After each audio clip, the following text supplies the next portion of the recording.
আসসালামু আলাইকুম। আপনারা যে বাচ্চাটিকে দেখছেন, এই বাচ্চার জন্মের কিছুদিন পরে কিন্তু জৈনার যে মা তিনি মারা যান। তো এর আগেও আমরা এই বাচ্চাটিকে 2 মাসের দুধের ব্যবস্থা করে দিয়েছিলাম এবং সেই সাথে কিছু শীতের কাপড়ও ছিল। তো সেই দুধ শেষ হয়ে গেছে এবং আজও দেখছেন আমরা এই বাচ্চাটির জন্য 2 মাসের দুধের ব্যবস্থা করেছি ইনশাল্লাহ। তো সকলে দোয়া করবেন এই বাচ্চাটির জন্য, যেন সুস্থ থাকে। মায়ের মমতা, আদর, ভালোবাসা যে একটা বাচ্চার জন্য খুবই গুরুত্বপূর্ণ এবং সেটি কিন্তু এই বাচ্চাটা তার সেই আদর ভালোবাসা থেকে বঞ্চিত। তার মায়ের কি অবস্থায় আছেন আপনারা? খুব কষ্টে আছি আমরা। এগে তো নানাভাবে কষ্ট, আমার খুব কষ্ট হচ্ছে, তোমারও খুব কষ্ট।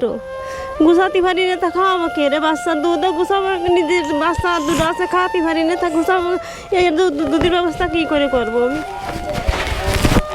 তো আসলে শুনলেন যে যেহেতু এই বাচ্চাটির জন্মের কিছুদিন পরেই তার মা মারা যায়, তার বাপেও দেখাশোনা করে না, এক প্রকার তার নানির কাছে এই বাচ্চাটি বড় হয় এবং সেখানেই বড় হচ্ছে। তো আমরা এই বাচ্চাটির জন্য প্রায় আরও 2 মাসের দুধের ব্যবস্থা করে গেলাম। ইনশাল্লাহ আমরা আগামীতেও চেষ্টা করবো এই বাচ্চাটির পাশে থাকার। তো সকলেই দোয়া করবেন।